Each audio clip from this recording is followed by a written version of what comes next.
오늘 아마 굉장히 아주 중요한 그런 타이밍이죠. 이제 우리가 본격적으로 이제 중세가 시작되는 그 전환점이 되는 그런 이제 시점이라고 볼 수 있습니다. 그래서 굉장히 중요합니다. 그래서 우리가 이제 어떻게 중세가 시작되어 오는지 이 부분을 우리가 함께 살펴봤으면 좋겠는데요. 자, 이제 어찌됐든 이제 기독교가 313년 밀라노 칙령에 의해서 종교의 자유를 얻고 이제 급성장하게 됩니다. 그래서 유럽이라는 이 특별한 대륙이죠.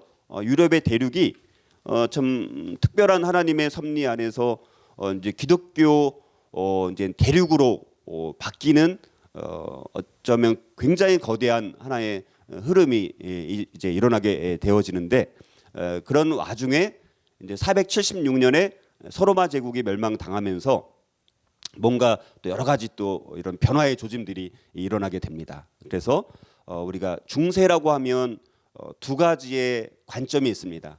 근데 우리가 살펴보는 것은 아무래도 이제 좀 교회사적인 관점에서 살펴보게 되어지는데요. 첫 번째 관점은 이제 정치적인 관점입니다. 정치적인 관점. 우리가 살펴본 것처럼 이제 5세기가 되면서 이제 이 북방에 있었던 게르만 민족이 이제 대이동을 하게 됩니다. 그러면서 476년에 이제 서로마 제국이 멸망당하고 또 395년에 동로마 제국, 서로마 제국이 이제 분리가 된 거, 그걸 기점으로 인해서 또 서로마 제국은 점점 약화되는데 동로마 제국은 여전히 건재한 그런 상황에서 476년에 서로마 제국이 멸망하는 시점으로 뭔가 이렇게 좀 변화가 이제 일어났다라고 이제 볼 수가 있습니다. 그러면서 왜냐하면 이제 게르만족들이 로마 제국 전역에 들어와서 이제 자기들끼리 왕국을 세운 것 아닙니까? 그렇죠?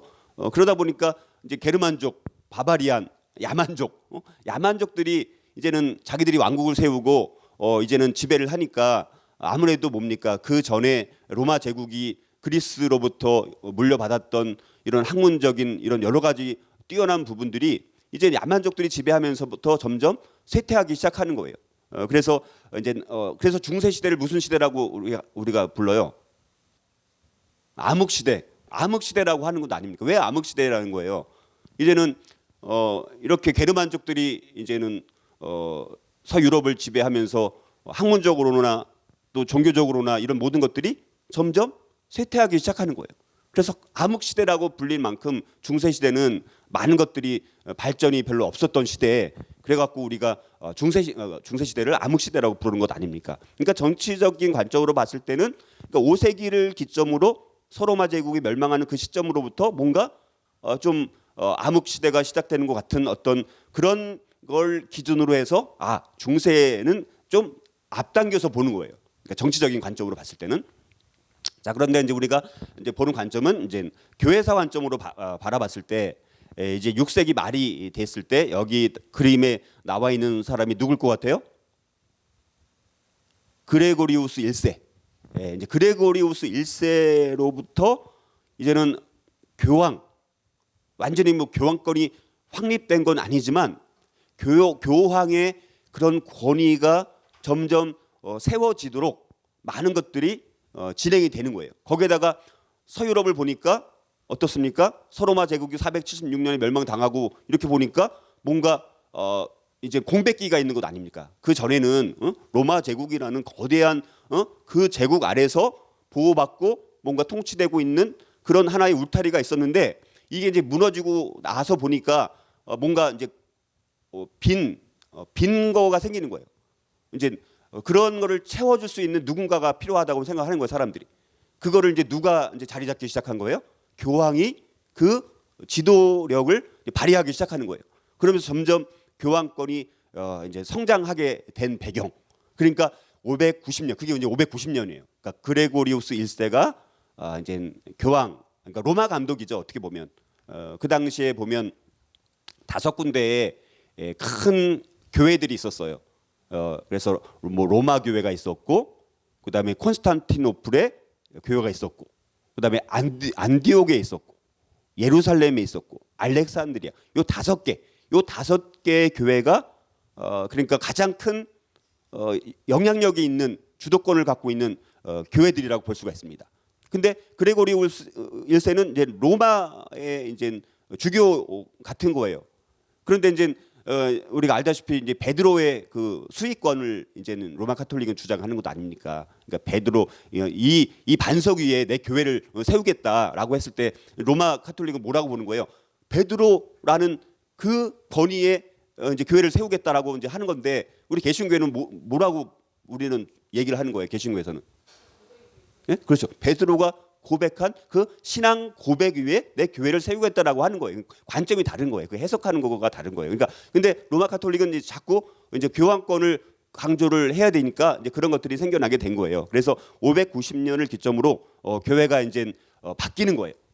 근데 이게 좋은 측면도 있지만 교황권이 강화되면서 이런 종교권의 어떤 우위권이 점점 형성되는 거니까 뭐 좋다라고 볼 수도 있지만 그러나 역으로 봤을 때는 그만큼 교회가 어떻게 되는 거예요? 점점 타락의 길을 이렇게 가게 되는 또 기점이 되는 거예요. 이게 항상 패러독스, 역설의 논리가 항상 있습니다. 뭐가 잘 되면 반드시 반대급부적으로 다른 쪽에서는 또 문제가 발생하게 되어 있습니다. 우리의 신앙도 마찬가지잖아요. 우리가 아주 고난 받을 때는 하나님 앞에 간절히 막 새벽 기도하고 모든 예배 다 빠지지 않고 다 그러다가 우리가 정말 잘 살게 되고 좀 편안하고 이렇게 좀 누리게 되면 갈급함이 없어지는 것 아닙니까? 그러니까 참 그 균형, 그 긴장. 그러니까 신앙이라는 것은 긴장이 필요한 거예요. 긴장. 그러니까 뭐가 잘 되면 반대쪽으로 반드시 위험성이 있어요. 그 긴장 속에서 살아가는 게 굉장히 필요합니다. 신앙이라는 것은 그 긴장이라는 게 굉장히 필요합니다. 예정론과 또 자유의지론 간에도 이 긴장이 필요한 거예요. 그러니까 이 긴장, 신앙은 그 긴장 속에서 균형을 유지하는 것, 그게 굉장히 중요하다라고 볼 수가 있습니다. 그런데 그 긴장을 항상 놓치게 되어 있고 균형을 항상 잃게 되어 있습니다. 사람은 그렇게 되어 있어요. 그래서 이제 그런 부분들이 그래서 중세라는 그 시작점 자체가 출발점의 그 시기를 정치적 관점과 교회사 관점에서는 좀 다르게 본다. 이런 차이점을 여러분들이 이해하시면 우리가 좋을 것 같아요. 자, 그러면 이제 중세 기독교 시대, 전체 중세 기독교 시대를 전체로 봤을 때는 언제부터 언제까지라고요? 590년부터 1517년 종교개혁 일어나기 전까지가 넓게 봤을 때 중세 기독교 시대라 이렇게 이제 볼 수 있는 거예요. 자, 그래서 이 시기를 이제 몇 개의 시기로 한번 나눠보면 첫 번째 시기는 우리가 전체를 한번 맥락을 또 항상 흐름을 봐야 되니까 첫 번째는 이제 선교 시기라고 볼 수 있습니다. 이게 이제 우리가 살펴보는 이제 오늘 우리가 살펴보는 시기입니다. 590년부터 800년까지. 그래서 이 시기를 선교의 시기라고 이제 불리우는 거예요. 이제는 기독교가 이제 좀 안정을 이제 거두게 되니까 이제 여러 이제 북쪽으로 서쪽으로 계속해서 이제 선교를 나갑니다. 그러니까 그 당시에도 이렇게 보면 그래도 선교에 대한 개념이 참 있었던 것 같아요.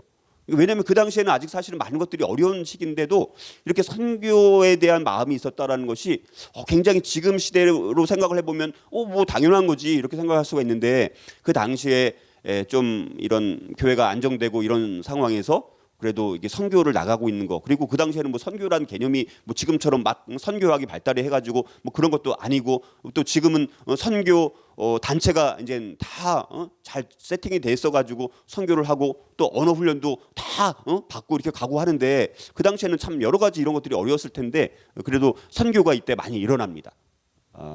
그리고 800년부터 1073년까지 이때도 이제 선교가 많이 일어나는데 이 시기를 또 하나의 시대로 구분하는 이유는 이 800년에 샤를마뉴라고 들어봤나요? 샤를마뉴? 뭐 카를로스라고도 하고 뭐 카를 대제라고도 하고 또 이제 샤를마뉴라고도 하는 이 샤를마뉴 황제 이 사람이 굉장히 중요한 인물이에요.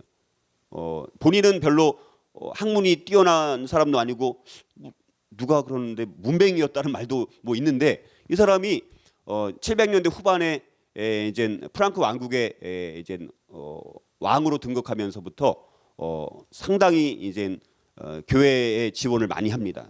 교회 지원도 많이 하고 상당한 리더십을 발휘하게 됩니다. 자, 그러면서 이 사람이 교회에 많은 기여를 하게 돼요.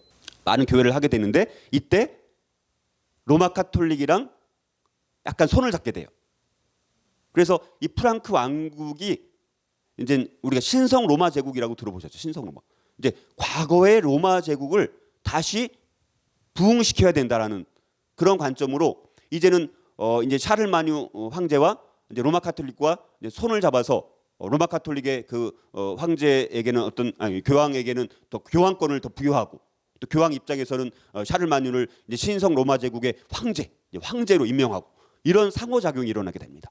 그러면서 정치와 종교가 이제 손을 잡게 되어지는 그런 계기가 되기도 하는데 뭐 부정적인 측면도 있지만 그러나 샤를마뉴는 기독교적으로 봤을 때는 굉장히 기독교의 르네상스 시대를 도래하게 만든 인물 뭐 이렇게 불리울 만큼 굉장히 아주 훌륭한 왕이고 또 샤를마뉴와 관련된 많은 그런 전설과 또 실제 역사적인 사건들 그래서 막 섞여 있습니다. 그래서 이 시기가 굉장히 중요한데 그래서 이때는 주로 상당히 많은 이제 교황권이 서서히 이제 아주 강화되는 그런 시기라고 볼 수가 있고요. 그 다음에 교황 중심적 신정 정치의 전성기, 이제 로마 카톨릭이 최고로 전성기를 맞이하게 됩니다. 그게 이제 누구를 통해서냐면 이제 그레고리우스 7세라는 사람. 이 사람 원래 이름은 뭐냐면 여기 힐데브란트예요. 힐데브란트. 1049년에 힐데브란트라는 사람이 이제 전면에 등장을 하게 되어지는데 이 힐데브란트는 나중에 뭐 살펴보면 뭐 알겠지만 아주 뛰어난 사람이에요. 그러니까 이 신학적으로도 그렇고 영적인 리더십도 탁월하고 학문적으로나 정치적으로나 매우 뛰어난 사람이에요. 그러니까 힐데브란트라는 사람은 본인이 직접 몇 명의 교황을 섬겼어요.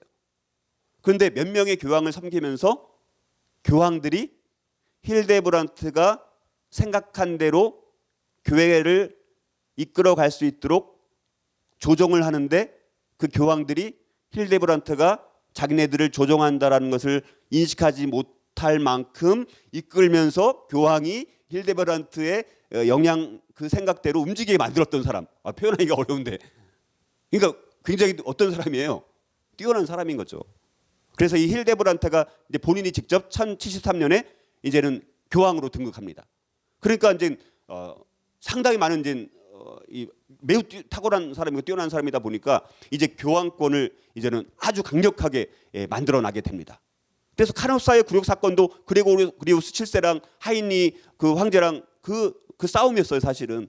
그때 그레고리우스 7세가 이제 강력하게 이제 이기지 않습니까? 그러니까 그레고리우스 7세부터 교황 중심적인 신정 정치가 이제 전성기를 이루는 최고의 로마 카톨릭의 전성 시대 이렇게 이제 볼 수가 있습니다. 자, 그게 이제 1303년까지 가요. 그래서 이 마지막 그 보니파키우스 8세 이 사람이 이제 요때까지가 왜 교황 중심적 신정 정치의 전성기고 그때부터는 쇠퇴했느냐? 점점 교황권이 쇠퇴하면서 이 보니파키우스 8세가 나중에 우남 쌍탐 이런 말을 해요. 우남 쌍탐 들어보셨나요? 우남 쌍탐? 우남 쌍탐이란 말은 뭐냐면 교황이 최고의 그 수익권을 갖고 있다. 최고의 권위를 갖고 있다라고 선언하는 것이 우남 쌍탐 칙령이에요. 여러분들 이거 역설적이잖아요. 자기가 교황이 최고의 권위를 갖고 있다라고 이제 그걸 선포하는 거예요. 그래서 다시 말해 역설적으로 뭐예요? 교황권이 그만큼 점점 약화되고 있다라는 증거라고 볼 수 있지 않습니까? 그래서 이때까지가 교황 중심적 신정 정치의 전성기 이렇게 볼 수가 있고요. 그다음에 이제 점점 중세 카톨릭 체계가 이제 서서히 쇠퇴하기 시작합니다. 그러면서 현대 기독교, 뭐 현대라고 말하기엔 그렇지만 근대 기독교의 예비 시대 이렇게 해서 이제 303년부터 이제 1517년까지 종교 개혁이 일어나는 시기까지가 이제는 점점 중세 카톨릭 체계가 쇠퇴하기 시작합니다. 만약에 그 루터가 1517년이 아니라 다른 요 시기에 만약에 그런 거를 만약에 펼쳤더라면 뭐 루터로 그렇게 이름을 날릴 수가 없었겠죠. 그만큼 이제 1517년에 루터가 이제 비텐베르크에서 95개조의 반박문을 그렇게 딱 그 문에다 걸면서부터 종교개혁이 일어나게 된 배경은 그만큼 뭐예요? 로마 카톨릭이 뭐예요? 점점 이제 쇠퇴하기 시작했다. 그리고 더 중요한 것은 뭡니까? 쇠퇴했을 뿐만 아니라 더 많이 변질되고 더 많이 타락하고 더 많이 왜곡되다 보니까 이제는 하나님께서 마틴 루터를 일으켜서 종교개혁을 통해서 다시 성경의 교리들이 회복될 수 있는 길을 열게 한 사건이 1517년 마틴 루터에 의한 종교개혁이다. 이렇게 볼 수가 있습니다. 자, 그래서 이게 이제 중세 시대. 여러분들 이 전체 흐름을 일단 파악하면서 계속 우리가 들어가야 돼요. 항상 우리가 숲도 보고 나무도 보고 우리가 그렇게 해야 됩니다. 그러면서 이제 중세 기독교를 세워간 민족들, 우리가 이제 이 유럽은 참 굉장히 이제 아주 복잡합니다. 굉장히 복잡한 그런 대륙이에요. 지금도 복잡한 대륙이고, 참 유럽이라는 대륙은 굉장히 아주 독특한 대륙인 것 같아요. 지금까지도. 지금도 그래서 우리가 미국을 여행하는 것보다 유럽을 여행하는 것은 차원이 다르다라는 거예요. 미국은 뭐 유서 깊은 어떤 그런 흔적들이 별로 없는 거잖아요. 뭐 신대륙 해서 거기다가 자기들이 침략해가지고 새로운 그런 땅을 만든 것 아닙니까? 근데 유럽이라는 대륙은 아주 오랜 역사의 전통을 갖고 있고, 그것들이 지금까지도 보존되어서 지금도 중세의 흔적이 남겨져 있다는 거예요. 그러니까 뭐 나중에 뭐 얘기했지만 단테라는 사람의 집을 한번 방문한 적이 있었는데, 단테라는 사람은 1300년대에 뭐 이렇게 사람 아닙니까? 근데 단테가 지금 살아나도 자기 집을 찾아갈 수 있다라고 하더라고요. 그러니까 700년, 800년이 지났는데도 그 거리와 그 도시가 그대로 유지되고 있다는 거. 그러니까 단테가 지금 살아나도 자기 집을 찾아갈 수 있다는 그런 이야기들이 있다라는 거예요. 그만큼 잘 보존되었다는 거. 그리고 기독교의 뿌리, 기독교의 역사, 그것들이 너무 많은 흔적이 남겨져 있는 대륙인 것 같아요. 자, 그래서 중세의 기독교를 세워간 민족들은 네 민족이 있습니다. 하나는 로마족입니다. 로마족, 라틴족이라고 불리우죠. 우리가 원래 이제 로마 제국의 그 설립자들, 로마 제국의 설립자들도 사실은 우리가 이제 아이네이디아들을 보게 되면 우리 버질에 우리 트로이 전쟁에서 이제 트로이에 살고 있었던 사람이 전쟁에서 패하지 않았습니까? 그 사람들이 사실은 이 라틴으로 넘어간 거예요.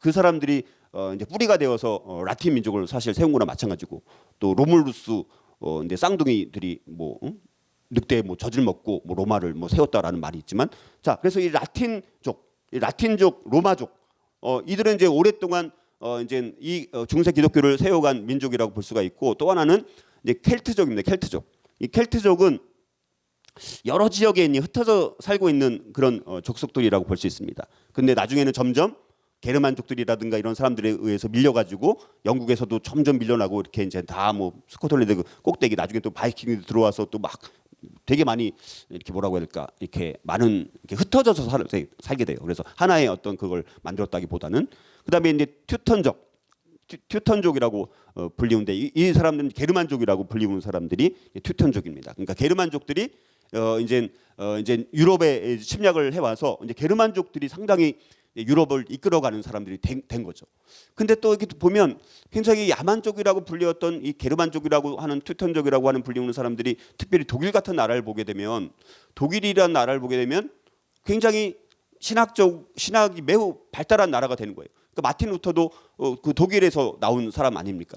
그러니까 참 하나님께서 어찌됐든 그 민족마다 하나님께서 사용하시는 그런 뜻들이 있지 않을까. 라틴족들이 이끌어갔던 시대가 있고, 이제는 게르만족들이 이끌어갔지만 또 게르만족들 안에 또 이런 독일 같은 나라를 통해서 또 신학을 발달하게 만들고, 또 이렇게 종교개혁을 일으키게 만들고, 또 이런 여러 가지 하나님이 참 역사의 주관자가 된다라는 것을 우리가 우리의 개인적인 삶과 또 여러 가지 사건들과, 그러나 이 세계사 전체를 흐름을 봤을 때도 이 세계사 전체 흐름을 보면 정말 하나님이 역사의 주관자라는 것을 우리가 확인할 수 있는 사건과 흐름들이 매우 많은 것을 볼 수가 있습니다.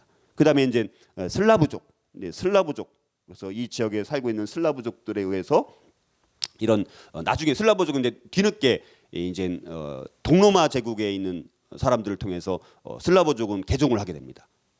그러면서 슬라브족 사람들도 상당히 많은 이제 기독교의 중심을 이제 세워갔던 사람들이 됩니다. 그래서 이제 우리가 앞으로 이 교회사를 살펴보면서 로마족, 켈트족, 튜턴족, 슬라브족 이런 족속들이 이제는 기독교를 이끌어가는 어떤 하나의 이제 족속들이 된다, 이렇게 여러분들이 이제 이해하시면 좋을 것 같고요. 자, 그러면 우리가 이제 이번 유닛은 비잔틴 제국과 이슬람 이야기, 그래서 590년부터 이제 799년 800년까지를 우리가 이제 이 시기를 다뤄보게 되어지는데 우리가 제목을 제가 비잔틴 제국과 이슬람 이야기라고 제목을 이제 붙여봤는데요. 자, 이 시기를 한번 개관을 해보면 연대적으로 보면 AD 590년부터 이제 799년 경까지를 우리가 볼 수가 있고요. 그 다음에 이 시기는 교회사의 네 번째 시대라고 볼 수가 있는데 이제 과도기 시대라고 볼 수 있습니다. 과도기 시대. 왜냐하면 그러니까 서로마 제국, 그러니까 서로마도 사실은 기독교 그렇죠.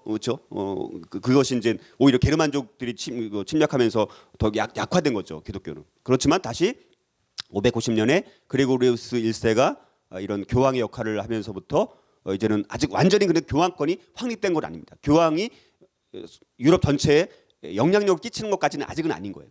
그러니까 아직은 과도기라는 거죠. 그러니까 교황권이 확립이 100% 된 건 아니지만 교황권이 확립되도록 가는 과정 중이 지금 요 시기라고 볼 수 있습니다. 그래서 과도기 시대라고 우리가 불리우는 거예요.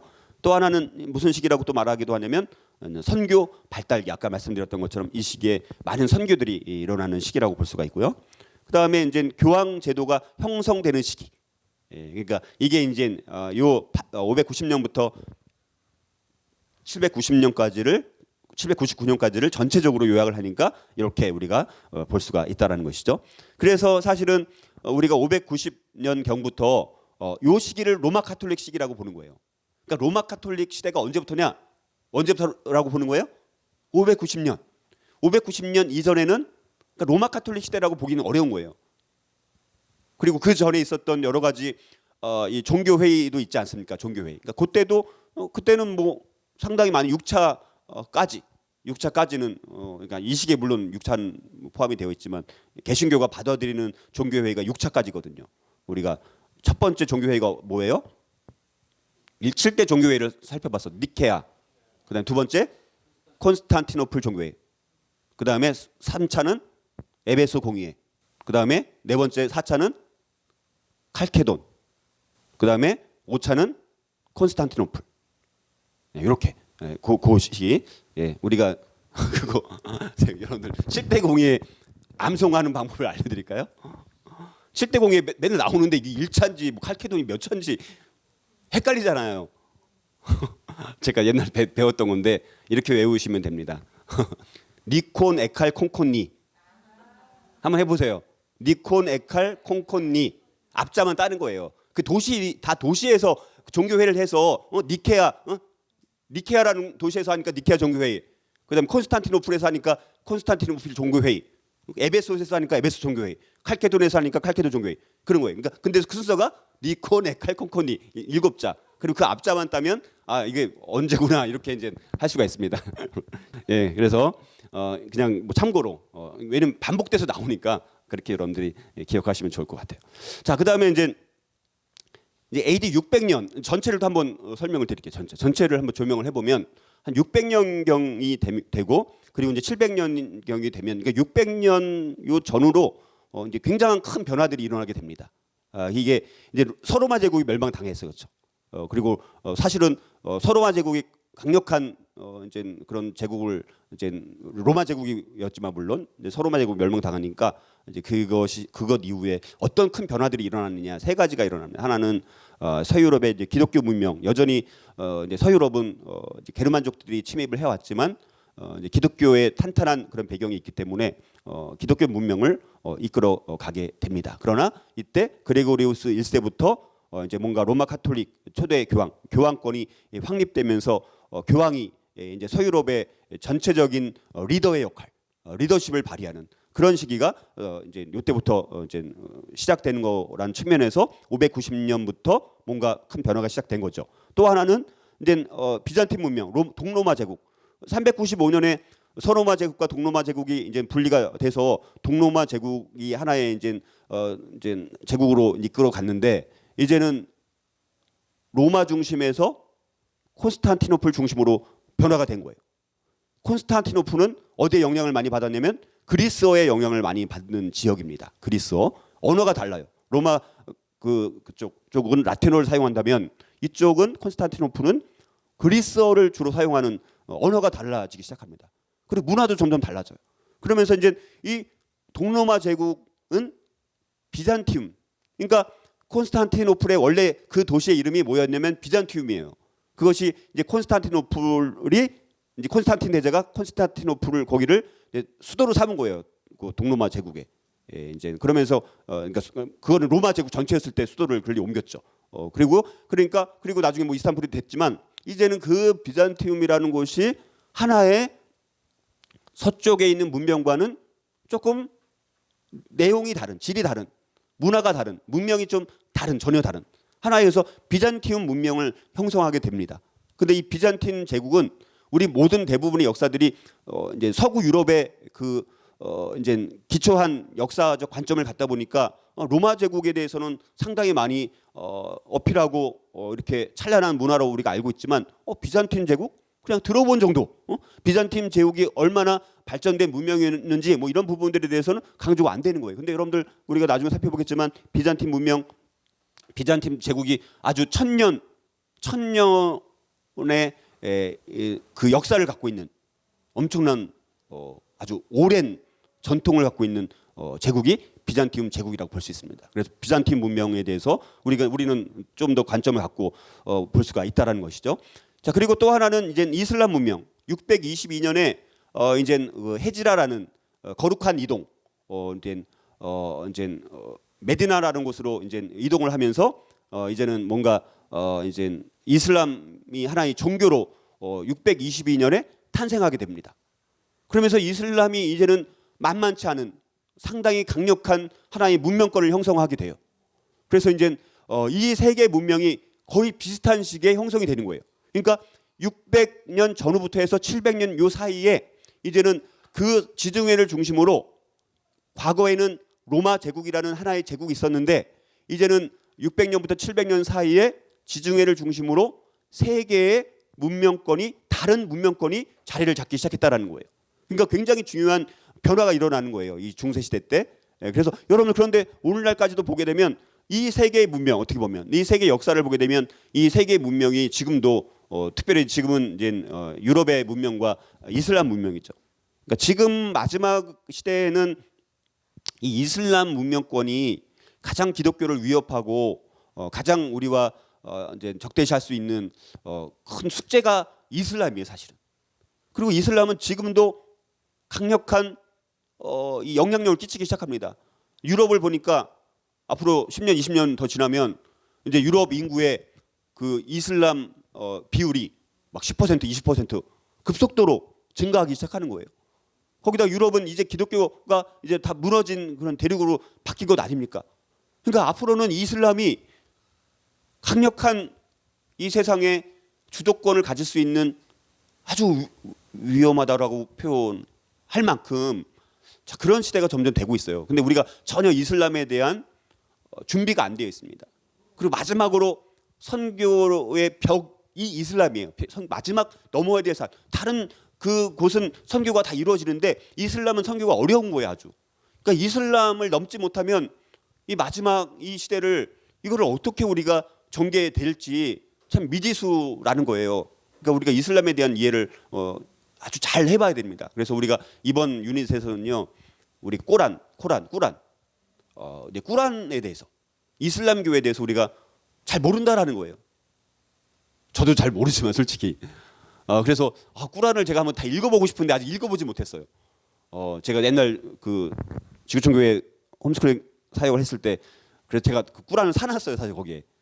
사놨는데 제가 한번 읽어보려고 사놓기만 하고 아직 못 읽어봤습니다. 근데 이따가 제가 그 성경의 관점으로 꾸란을 어떻게 봐야 되는지 그 관점만 간단하게 요약을 해봤어요. 완벽하게 정리는 못했지만 우리가 아무튼 우리가 이걸 알아야 되는 거예요. 왜냐 앞으로는 이슬람에 대한 거를 우리가 기독교 우리 그리스도인들이 제대로 알지 못하면 그리고 우리가 이슬람을 주변에서도 만날 수가 있다는 거예요. 점점 더 주변에서 동남아시아 사람들 우리가 많이 만나는데 우리가 이제 앞으로 이슬람 사람들도 이제 점점 더 많이 만나게 될 수밖에 없어요.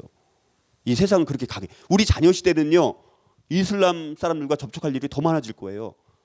근데 우리가 이슬람에 대해서 그리스도인들이 아는 게 뭐가 있느냐. 그래서 거기다가 이슬람은 이제는 그러다가 그 당시만 해도 정복 전쟁을 통해서 그렇게 강력하게 영향을 끼쳤고 또 지금은 뭡니까 석유 뭐 이런 것들을 통해서 이제 상당히 많은 영향력을 끼치고 있고 다산 정책, 많은 자녀들을 출생하면서 급속도로 점점점 성장하고 있기 때문에 우리가 이런 거를 봐야 되는데, 그런 것이 622년부터 해서 이 생겨나기 시작했다라는 거예요. 그러니까 이 600년부터 700년 요 사이에 세계의 문명이 형성됐다라는 것 자체가 굉장히 중요한 사건이라고 볼 수가 있다라는 것이죠. 자, 이제 우리가 전체를 조명을 했어요. 이게 아까 말씀드렸다시피 이제 590년이 되면서 이제 로마, 아까 교회가 5군데 있다라고 말씀드렸잖아요. 이제 이 당시만 아직은 뭐 이슬람도 이제 뭐 아직 그 뭐야 이렇게 생긴 것도 아니고, 이때는 로마 교회, 그다음에 콘스탄티노플 교회, 안디옥 교회, 그다음에 예루살렘 교회, 알렉산드리아 교회, 요 5도시가 이제 우리 기독교권의 중심 이제 도시가 된 거죠. 여기에 다 이제 지도자들이 있는 거예요. 이 지도자들이 가장 이제 영향력이 있었던 사람들이죠. 그러다 보니까 이 당시에 이제는 여기를 기점으로, 이쪽은 동로마 제국이고 왼쪽은 이제 서로마 제국이었다가 이제 멸망당했잖아요. 그러다 보니까 여기는 여러 게르만족들이 세운 뭐 프랑크 왕국, 뭐 반달 왕국, 무슨 서고트 왕국, 동고트 왕국, 뭐 여러 이 뭐 롬바르드 왕국, 여러 이제 왕국들이 세워졌는데, 여기 보니까 여기는 콘스탄티노플 교회는 그 당시 이제 로마 제국이었을 때도 수도가 이제 일리 옮겨진 것도 있었고, 근데 여기는 이제 황제가 이제 강력한 영향을 끼치고 있었던 거죠. 근데 이제 로마 교회는 조금 나름대로 이 콘스탄티노플로부터 좀 떨어져 있으니까, 그러나 여전히 황제의 영향력 아래에 있었던 거예요. 그리고 콘스탄티노플은 더 그런 영향을 받을 수밖에 없는. 그러다 보니까 로마 교회 입장에서는 자기들만의 어떤 뭐라고 해야 될까, 이제 좀 독립적인 좀 어떤 그런 지도권, 그리고 베드로가 이제 뭐 로마에서 뭐 순교 당했다 뭐 이런 이야기도 있고, 이러다 보니까 로마 교회 감독이 이 모든 교회들의 총 감독이어야 된다라는 그런 마음이 있는 거예요. 그러니까 이 콘스탄티노플에 있었던 주교 입장에서는 로마 감독이 자기가 최고의 뭐 주도권이 있다라고 하니까 처음부터 인정을 해야 안 해요. 이제 안 하게 되는 거죠. 그래서 그 안에 갈등들이 일어나게 됩니다. 그러니까 주도권. 그래서 요 시기부터 뭐 완전히 갈라진 건 아니지만 동로마 교회와 뭐 서로마 교회로 완전히 갈려진 건 아니에요. 이게 언제 갈려지냐면 1054년에 동로마 교회와 서로마 교회가 이제 완전히 갈라섭니다, 이제는. 그래서 그게 지금까지 와서 지금은 그리스 정교회, 그다음에 로마 카톨릭. 그러니까 1054년에 기독교는 이미 분열을 한 거예요. 1517년에 종교개혁이 일어나서 종교 분열이 일어난 게 아니라 이미 1054년에 동방교회, 서방교회. 서방교회는 로마 카톨릭이 된 거고, 동방교회는 뭐가 된 거예요? 그리스 정교회. 나중에 이제 그리스가 이제는 뭐야 그 이슬람권에 의해서 이제 점령 당하니까 어디로 넘어가요? 러시아로 가요. 러시아 정교회가 되는 거예요. 지금은 물론 그리스 정교회가 남아 있지만, 그래서 러시아 정교로 넘어가요. 그래서 러시아 정교회 모스크바가 제3의 뭐 예루살렘이다. 이런 이제 로마 정교회 입장에서 그런 자부심을 이제 갖는 거예요. 그래서 이런 분열이 이때부터 서서히 일어나게 되어지고, 그리고 이제 시대를 거쳐서 1054년까지 서로 여러 가지 이제 논쟁을 벌이다가 1054년에 이제는 우리가 도저히 같이 갈 수 없다라고 해서 이제 완전히 갈라서게 되는 이 교회 역사의 그런 아픔이죠. 그러니까 그래서 어떤 사람들은 예를 들어서 프란시스 셰퍼, 제가 늘 여러분들한테 많이 소개하는 사람 중에 한 사람이 프란시스 셰퍼예요. 그다음에 제임스 사이어 뭐 이런 사람 소개하는데, 그 프란시스 셰퍼의 아들 같은 경우는 이 그리스 정교회로 개종을 해요. 그러니까 왜냐하면 더 원시적인 뭐 신앙을 갖고 있다 뭐 이렇게 뭐 생각하기도 하고 여러 가지 그런 것들이 있습니다. 그러니까 지금은 굉장히 매우 달라요. 그래서 지금은 조금 서로 이제 다시 서로 형제다.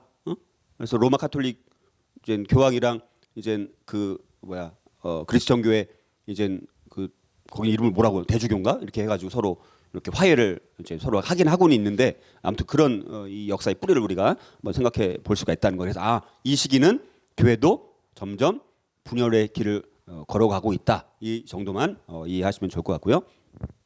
그래서 이제 아까 1054년에 이제 분열이 되고 서방교회, 동방교회, 그리고 이제 이게 이제 로마 카톨릭이랑 그리스 정교회 이제 대주교랑 이렇게 만나는 그런 장면 이런 것들이 이제 일어나고 있고요. 자, 이제는 이제 본격적으로 이제 그레고리우스 1세, 이 사람은 마지막 교부, 우리 4명의 유명한 서방 교회 교부가 누가 있습니까? 아타나시우스, 암브로시우스, 어거스틴, 이젠 그리고리우스 1세, 이렇게 4명이 서방의 4박사예요. 그래서 요 4명 정도만 여러분들이 기억을 하고 계시면 좋을 것 같고요. 자, 그래서 우리 그레고리우스 1세 요 시기에 이 사람이 근데 이 사람은 근데 신앙적으로나 여러 가지 면에서는 매우 뛰어난 사람이었던 것 같아요. 그래서 여기 보면 여기 이제 앵글족, 앵글족. 그래서 이제 거지 같은 사람이 아이가 있었어요. 그래서 이게 이제 그레고리우스 1세입니다. 그래서 이제 너가 이제 뭐 어디서 왔느냐 뭐 그랬더니 자기가 뭐 그 잉글랜드 거기 그쪽에서 이제 왔다고 이제 하니까 이제 교황이 되기 전에 그러면서 뭐 에인절, 천사, 뭐 앵글 약간 비슷하니까 뭐 연관시켜 가지고 이걸 잘 기억을 했다가 나중에 이제 그 잉글랜드로 선교사를 파송합니다. 요 시장터에서 만났던 요 소년들을 바라보면서 얘네들이 그쪽에는 복음이 필요하겠구나. 그래서 이제 그레고리우스 1세가 나중에 아구스티누스, 어거스틴과 이름 똑같은 그 이름이 선교사가 있어요. 그 선교사를 잉글랜드로 이제 선교사로 보내는 그런 일들. 이 그림이 바로 그런 그림이라고 볼 수가 있습니다. 그러니까 굉장히 또 겸손하기도 했어요. 그래서 그레고리우스 1세는 자기를 뭐라고 호칭을 하냐면 종들 중에 종.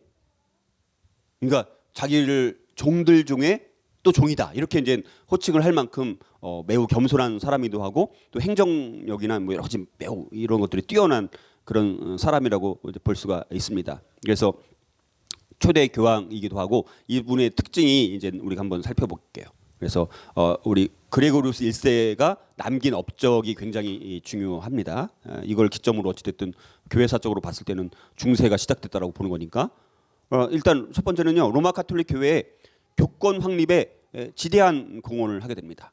그래서 자기를 이제 하나님 나라의 그 대사다, 하나님 나라의 뭐 대리다.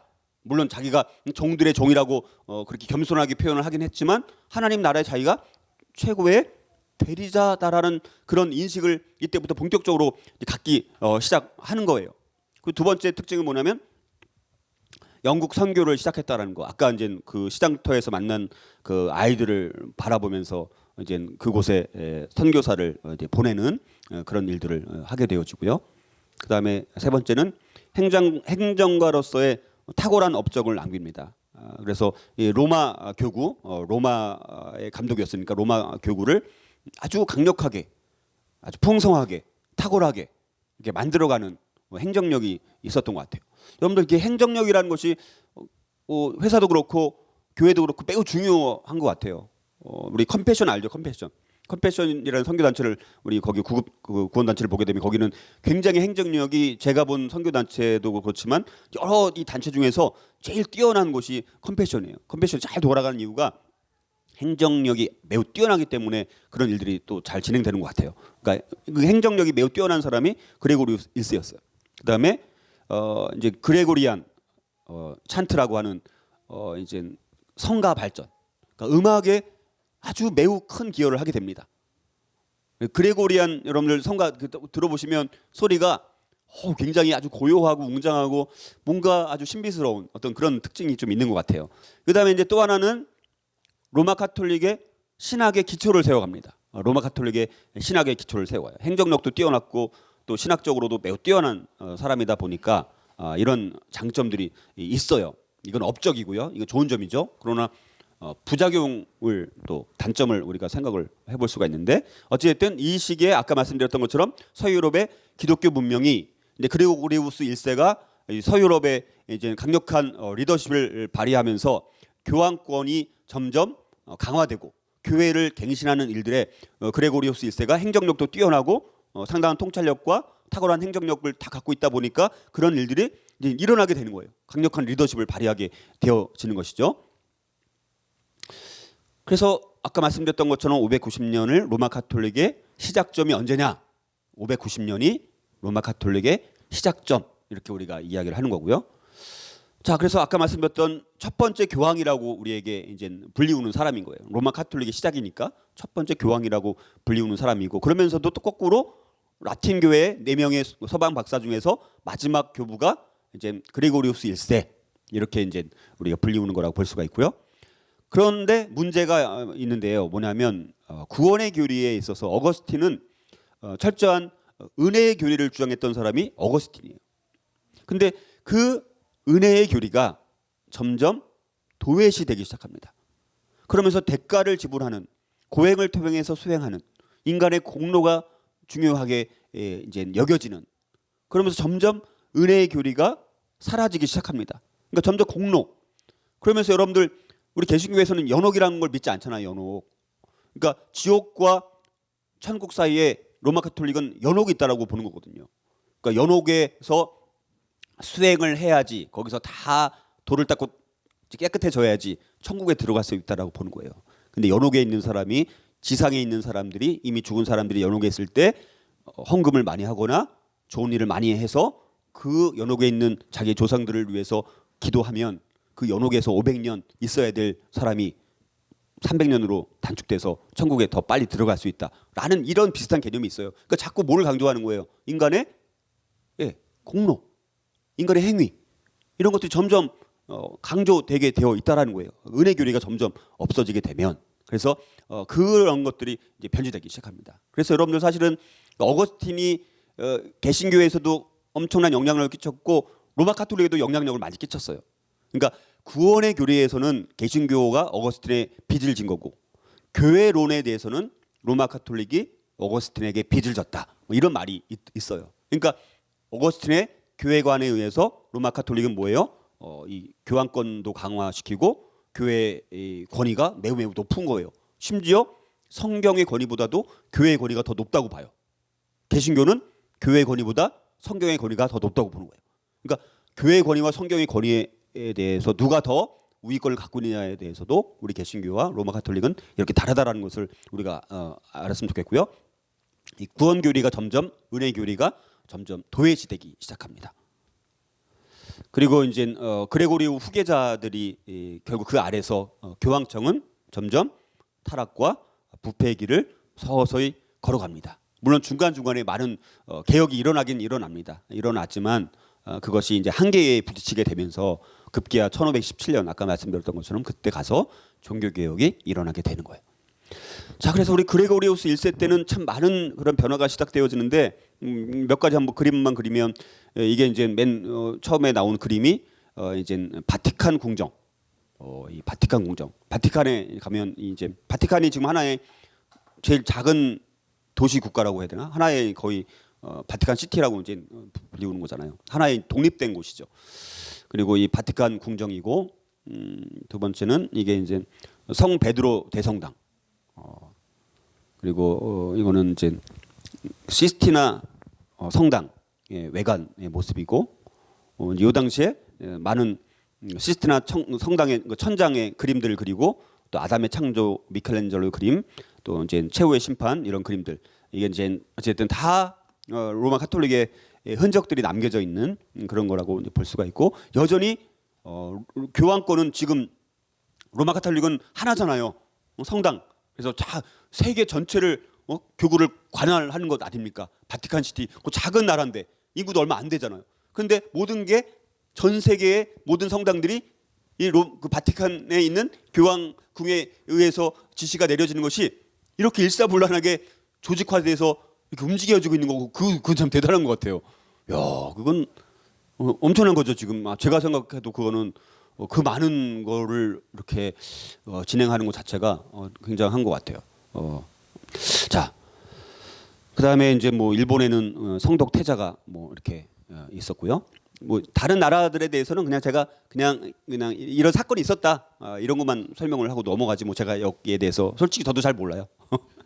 저도 솔직히 뭐 말씀드리고 싶어도 뭐 그런 사람이 있었다더라 뭐 이렇게 아는 거지 뭐 제가 얼마나 여기까지 알겠습니까? 그다음에 뭐 이런 많이 다르죠 우리나라랑 가까운 나라면서 각각보다 먼 나라. 참 일본과는 참 너무 불행한 역사가 있어가지고 안타깝습니다. 자 그러면서 이제 아까 말씀드렸던 이 590년부터 선교가 많이 일어나고 590년부터 799년 사이를 선교 발달기라고 불리는데 이때 특징이 뭐냐? 선교의 특성이 뭐냐? 상당히 많은 이때 어찌됐든 선교의 열매가 일어나는데 첫 번째는 부족들 또 민족들의 대중적인 회심이 일어나요. 집단 베프티즘, 집단 세례, 집단 침례를 받아요. 그러니까 왕이 믿으면 백성들도 다 믿는 거예요. 영주가 믿으면 다 믿는 거예요. 리더가 믿으면 다 믿는 거예요. 그러니까 굉장히 대중적인 회심이라는 거죠. 개인적인 회심이라기보다는. 두 번째는 그래서 결과적으로 기독교 선교가 다분히 뭐예요? 피상적일 수밖에 없다는 거예요. 1대1의 신앙이 없이 기독교인이 되는 것이 아니라 기독교인이 문화가 되어지는 경우. 자, 세 번째는 명목상의 그리스도인들. 그러니까 실제 그림만 이제 그리스도인인 거죠.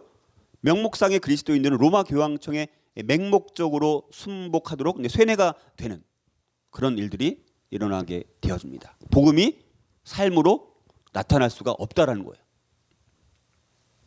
네 번째는 그러나 북유럽의 야만족들을 기독교로 개종시킨 많은 선교사들, 보니파키우스라든가 윌리 브로드라든가 안스카라든가 뭐 이런 선교사들은 그러나 아주 탁월한 기독교적인 어떤 성품을 지닌 헌신된 선교사들이 또 있어서 유럽 전체가 어찌됐든 유럽이라는 그 거대한 대륙이 점점 기독교화 되어지는 일이 일어나는 거예요. 여러분들 오늘날까지도 기독교 문화는 지금까지도 남아 있는 거예요. 유럽 사람들에게는 지금까지도 그 기독교 문화 이게 자기들이 믿든 안 믿을지라도 기독교가 갖고 있는 어떤 그런 문화적인 것이 있다라는 거예요. 그것이 오늘날까지도 우리가 남아 있다라는 것이죠. 자, 그래서 이런 중세 선교 특성이 있었고 이제 아까 말씀드렸던 이제 그레고리우스 1세가 이제 이 시장터에서 만난 이 소년을 이제 만났던 기억을 되살려 가지고 이제는 이 아구스티누스라는 이 선교사를 몇십 명 해가지고 이제 보내게 되어지고 마침 그 또 이제 켄트 왕 에설버트 1세 같은 사람이 또 잘 환대를 해가지고 영국이라는 나라는 기독교가 전파되는 이 과정이 아주 다양하게 들어갑니다. 영국이라는 나라가 여러 민족들이 사실 혼합되어 있는 민족들인데 근데 그 영국이라는 나라가 아주 다양한 뭐 나중에는 바이킹족까지 들어오죠. 또 앵글족, 섹슨족, 또 그 안에 있었던 켈트족, 또 원래 뭐 픽트족, 스코틀랜드 뭐 여러 족속들이 있는데 이 다양한 종족들이 있는데 그거를 그래도 하나로 만든 게 뭐냐? 기독교. 기독교 신앙으로 영국이라는 나라가 하나가 돼요. 아주 독특한 나라예요. 그래서 영국이라는 나라를 통해서 많은 선교가 또 거꾸로 일어나게 되어지고 그래서 뒤에 보면 영국인의 교회사라는 책이 있습니다. 저기는 영국민 교회사로 되어 있는데 비드라는 사람이 영국이라는 역사를 그러니까 700년대 쓴 거예요. 700년대. 근데 700년대에 저런 영국민의 교회사 같은 책을 썼다라는 것 자체가 어떻게 그렇게 쓸 수 있을까? 저는 참 이해하기가 힘들어요. 하나님의 어떤 특별한 그 섭리, 자기 영국이란 나라를 향한 하나님의 섭리를 그때 그 사람이 이해를 하고 영국민의 교회사를 써서 그 민족이 앞으로 그 나라가 어떻게 살아야 되는지에 대한 방향을 알고 제시를 해 주었다라는 것 자체가 어떻게 700년대에 그런 걸 쓸 수 있었을까 참 대단한 것 같아요. 제가 봤을 때.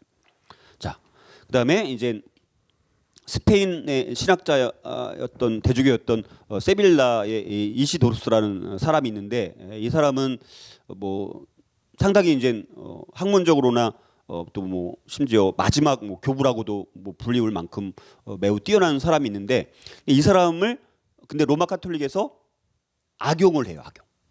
이 사람이 매우 뛰어난 사람이고 행정력도 뛰어나다 보니까 무슨 이시도르스 자기 이름을 따서 교령집 교회의 법령 같은 그런 거를 이제 집필을 해요. 그러니까 매우 뛰어난 거죠. 교회가 점점 확장되고 커지니까 거기서 일어나는 여러 가지 문제들을 어떻게 해결해야 되는지에 대한 법령을 만들어요. 근데 나중에 그 안에 850년 이 사람이 이제 600년경 대주교가 됐는데요. 850년경이 됐을 때 이 이시도로스가 만들었던 그 교령집을 로마 카톨릭에서 손을 대요. 손을 대가지고 교황권을 확립시킬 수 있는 거짓 위 이시도로스 교령집. 그러니까 앞에다가 위, 거짓 위자, 거짓 위 이시도로스 교령집. 850년경에 이시도로스가 만들었던 법령을 손을 대가지고 교황권 확립에 기여할 수 있는 여러 가지 법령들을 이제 만들어 가게 됩니다.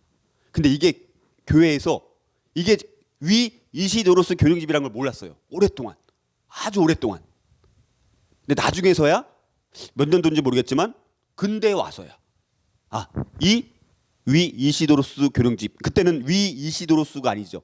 그냥 이시도로스 교령집이라는 것이 거짓된 이시도로스 교령집이라는 걸 몰랐다라는 거예요. 그런 그 이시도로스가 만들었던 그 교령집을 가지고, 법령집을 가지고 로마 카톨릭은 이 교황권을 확립하는데 그걸 이제 사용했다라는 거죠. 이제 그러니까 사실 이런 걸 다 이제 파고 들어가 보면 뭐 문제 있는 것들이 뭐 한두 가지가 아니죠. 아무튼 그래서 이제 이건 한번 여러분들이 기억을 해볼 만하다라는 것을 말씀을 드리고요.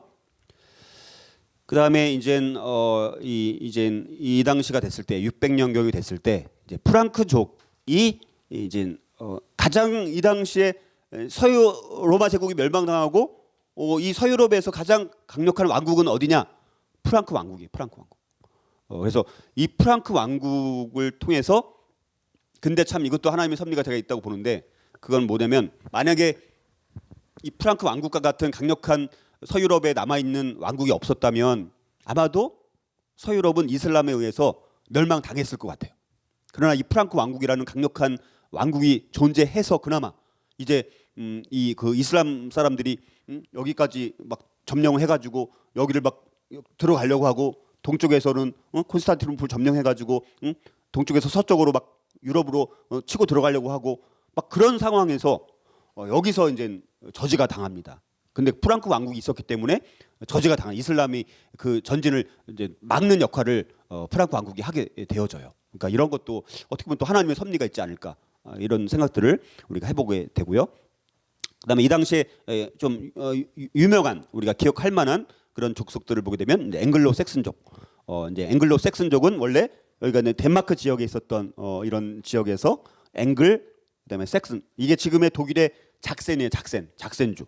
섹슨 이게 지금은 우리나라 발음식으로는 작센으로 되어 있는 여기에 있었던 사람들이 이제 영국에 들어가서 이제 여기 뭐 원래 있었던 뭐 켈트족이라든가 뭐 픽트, 스코트인 뭐 이런 족들을 점점 밀어내면서 이제 여기를 점령을 하게 되면서 여기가 여러 이제 민족들이 섞여서 사는 나라가 됩니다. 그러니까 영국이라는 나라는 특별한 나라이기 때문에 한 번 더 설명을 했고 그다음에 뭐 불가르족, 뭐 슬라브족 그다음에 뭐 바이킹 이때까지는 아직 뭐 강력한 영향력을 끼치지는 않지만 800년대가 되어 가면요 바이킹들이 조선술이 급작스럽게 발전을 합니다. 그러면서 배를 타고 이제 그 지중해 연안을 휩쓸고 다녀요.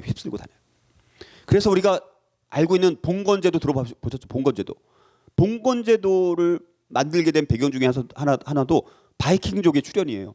그냥 배를 타고 이 사람들은 또 게르만족보다 더 싸움을 잘했던 것 같아요. 게르만족도 무서운데 이 바이킹족은 더 무서운 거예요. 배를 타고 막 와서 뭐 해적대처럼 샅샅이 뒤져서 또 훔치고 도망가니까 그게 이제 백성들을 보호하는 이런 여러 가지가 생기다 보니까 봉건제도가 발생하게 되어지는 이 바이킹족 나중에 이제 바이킹족도 이 안에 또 놀라운 섭리가 또 있습니다. 그건 우리가 다음 유닛에서 제가 설명을 드리고요. 그다음에 이제 뭐 일본의 사무라이, 그다음에 아프리카에는 말리 왕국 이런 왕국들이 있었다는 거 그냥 우리가 동시대에 세상 역사에는 뭐가 있었는지만 이렇게 그렇게 뭐 대충만 이름 정도만 기억을 하시고요. 그다음에 아메리카의 여러 또 원주민들 그리고 또 아즈텍 문명, 마야 문명. 근데 우리가 이제 이 아메리카 문명에 대해서는 많이 우리가 이렇게 잘 배워보지 못한 것 같아요. 거기는 다 이제 무너진 문명이다 보니까 그 후손들이 사실은 거의 없는 거나 마찬가지잖아요.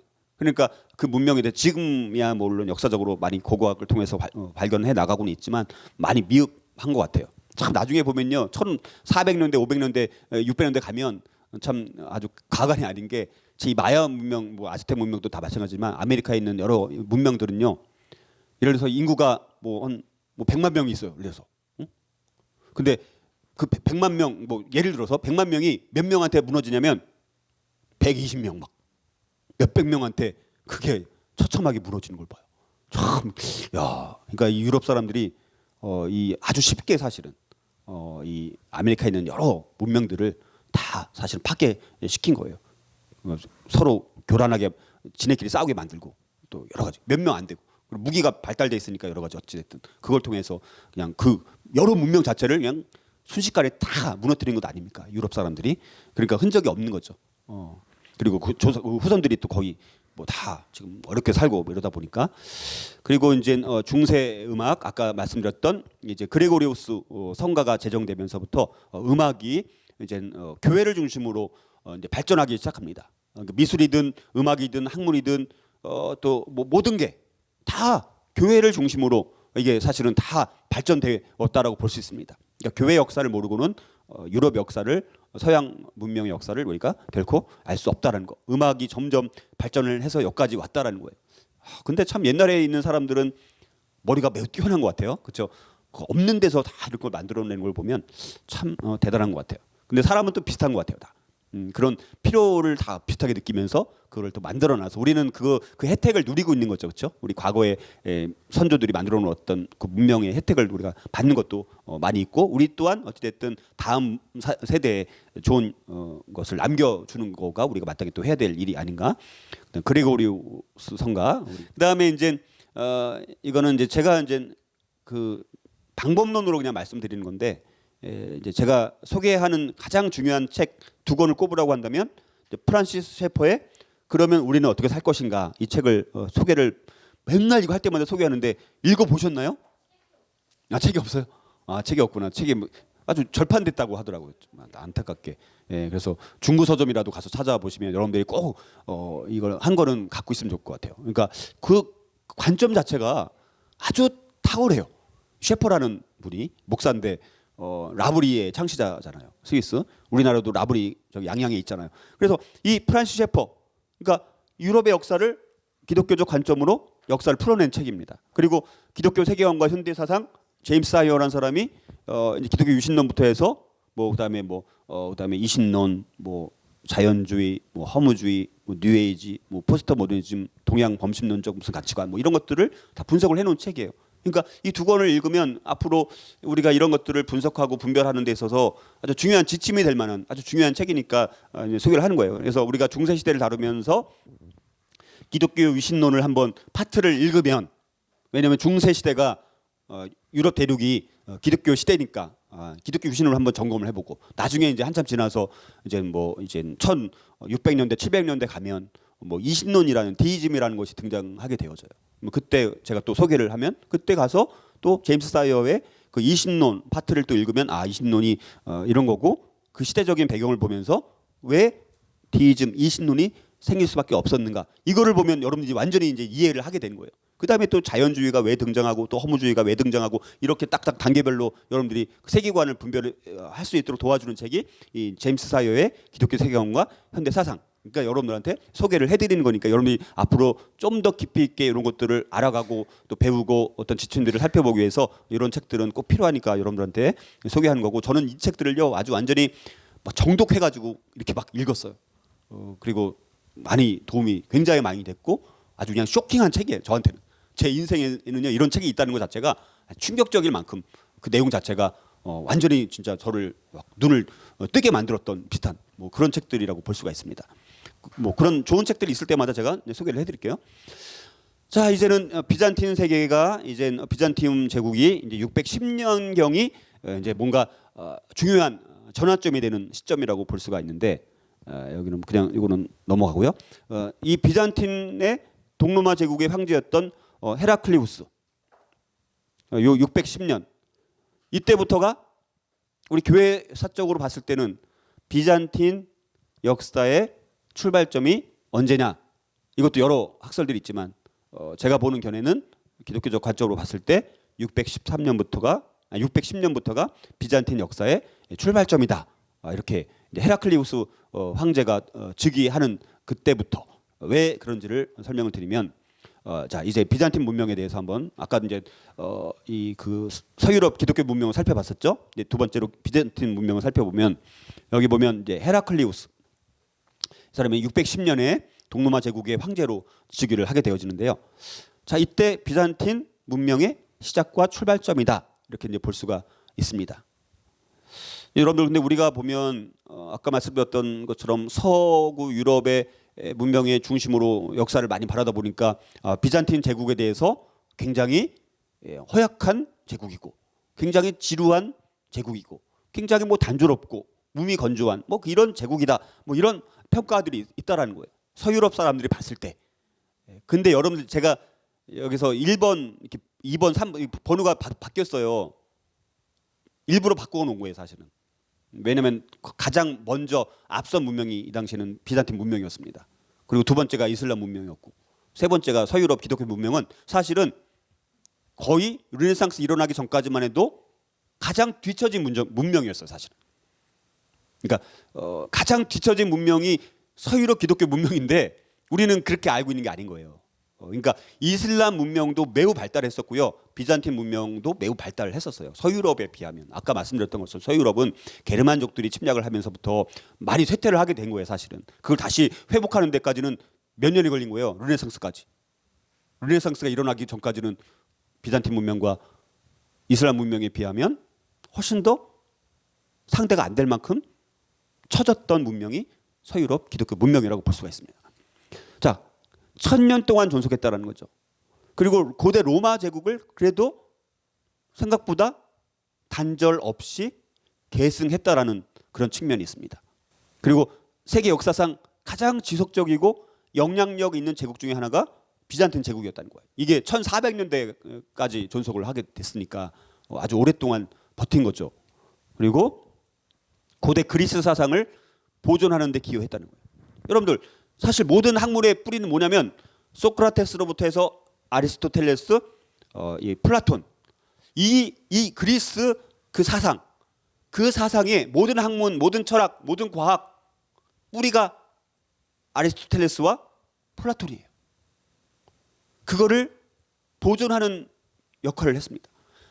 이제는 게르만족들이 서유럽을 점령을 하니까 이 그리스 사상 아리스토텔레스와 플라톤의 뿌리를 둔 그리스의 사상과 철학과 과학 이런 것들이 서유럽에서는 언어가 안 되니까 그리스어가 안 되고 라틴어잖아요. 그러니까 거기다 게르만족들이 점령을 하니까 이게 그리스의 뿌리, 모든 학문의 뿌리, 아리스토텔레스, 플라톤 이 학문에 대한 거가 서유럽은 접할 기회가 없는 거예요.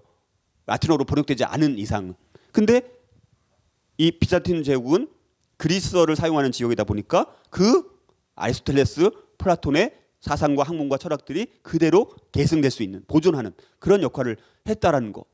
그래서 나중에 이제 십자군 전쟁이라든가 예를 들어서 그것이 비극적인 사건이긴 하지만 이렇게 동서양은 아니죠. 이 비잔틴 제국과 그다음에 이 서유럽 기독교 문명과 또 이슬람 문명 이게 이제 교류가 일어나게 되죠. 그러면서 이제 그들의 학문이 거꾸로 서유럽으로 넘어가게 된 거예요. 그러면서 그거를 기초로 르네상스가 유럽에서 일어나게 되었다라는 거예요. 그러니까 이게 역설적인 거예요, 역설적.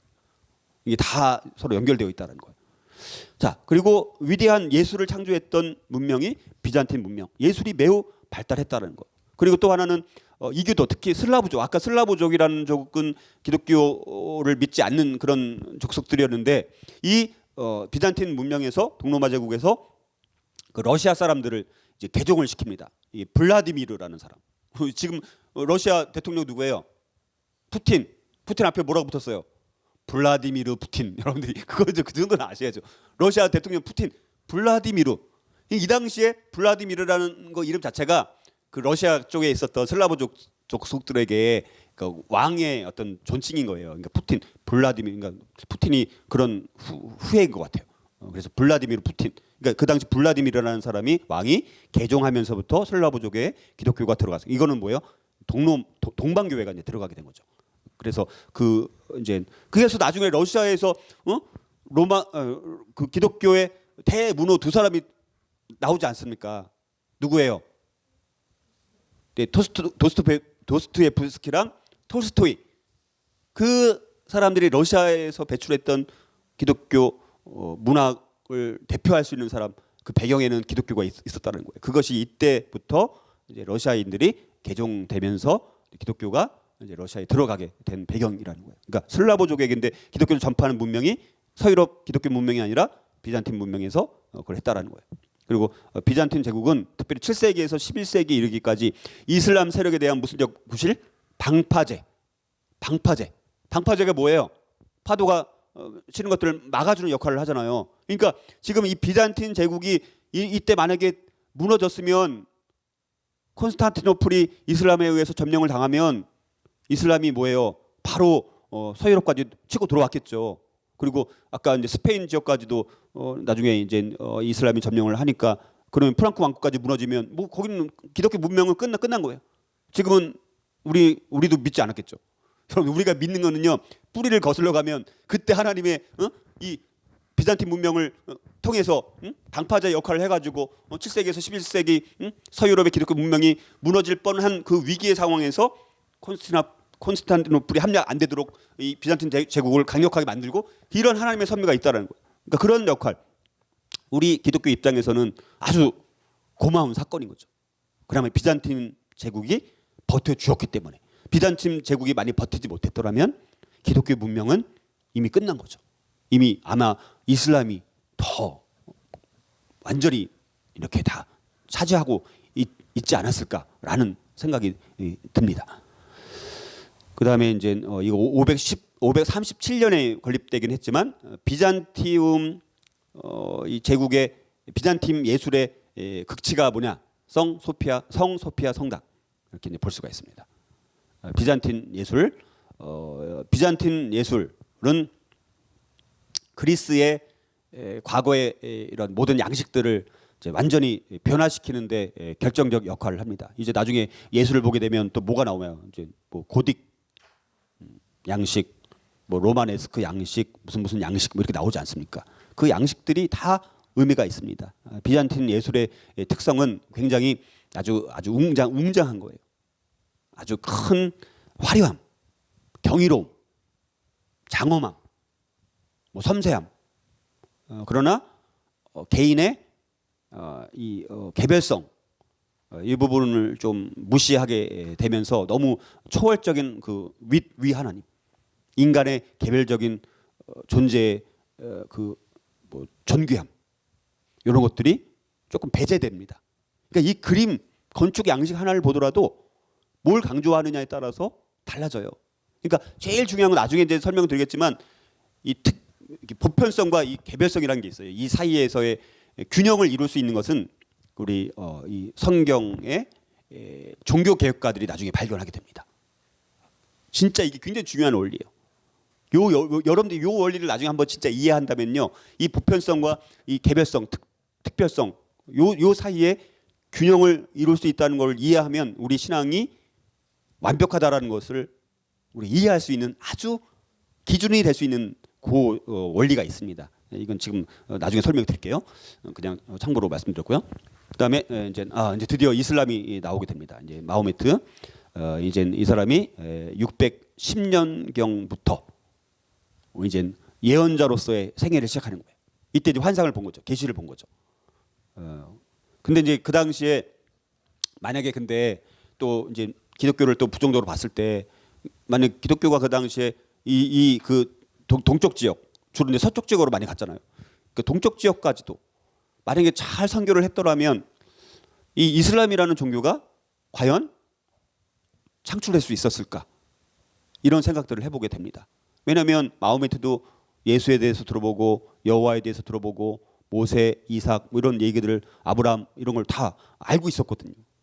그러니까 알고 있었다라는 것은 뭔가 기독교가 영향력은 끼쳤지만 그 완전히 개종까지는 시키지 못했던 것 같아요. 그래서 그런 거를 이제는 이제 610년부터 그래서 결혼을 굉장히 엄청나게 이제 카디자라는 그 아주 그러니까 거부이면서 과부인 그 여인과 결혼하게 되면서 상당히 많은 영향력을 끼치게 됩니다. 40살에 알라의 계시를 받아서 새로운 종교를 이제 창시하게 되어지는 거가 610년경에 일어납니다. 근데 아직까지는 강력한 영향을 끼치지 않았지만 그 이후에 상당히 많은 영향력을 끼치게 됩니다.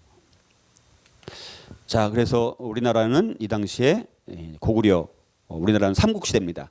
살수대첩이라는 아주 유명한 을지문덕 장군, 그런 이런 것들도 뭐 의미를 부여하기는 좀 그렇지만 우리나라가 이제 어찌 됐든 나중에 이제 신라에 의해서 통일이 되는데 그 당시에 사실은 당나라한테 완전히 우리나라가 다 먹힐 뻔했어요.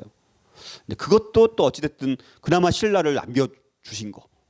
이것도 결국 우리나라가 지금까지 이렇게 보존되어 오는 많은 그런 임진왜란 1592년에 있었던 임진왜란도 하나님의 그 도우심이 있어서 우리나라가 보호받은 것도 있고 또 이 당시 통일왕국 통일신라 되기 전에 이제 그 우리나라가 멸망당할 뻔하다가도 또 간신히 살아나고 참 우리나라도 보게 되면 하나님의 아주 섭리가 있는 아주 영국만큼 어떤 면에서 지금 오늘날의 시대는 우리나라가 영국만큼 하나님 앞에 쓰임 받는 나라가 되었다라는 거. 그러니까 우리가 더 그러나 지금 점점 우리 한국에 있는 기독교가 점점 쇠퇴하고 있어서 이게 이제 우리의 그런 촛대가 어디로 넘어가요 앞으로 중국으로 넘어갈 가능성이 많다라는 거예요. 물론 그것이 꼭 나쁜 건 아니지만 그러나 우리는 중국에 있는 교회보다는 앞선 교회이기 때문에 우리가 중국 교회를 이끌어서 결국은 뭐예요?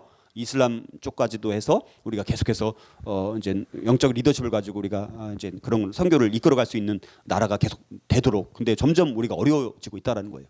그리고 이제 페르시아가 예루살렘을 이제 정복하기도 하고 그다음에 당나라 이 당시에 이제 618년 그리고 이제 마호메트가 아까 말씀드렸던 이제 메디나라는 곳으로 이제는 이제 도망을 가게 됩니다. 여러 가지 이제 어려움을 해서 그래서 헤지라 이게 헤지라 이름 헤지라 그래서 헤지라라는 게 무슨 뜻이라고요?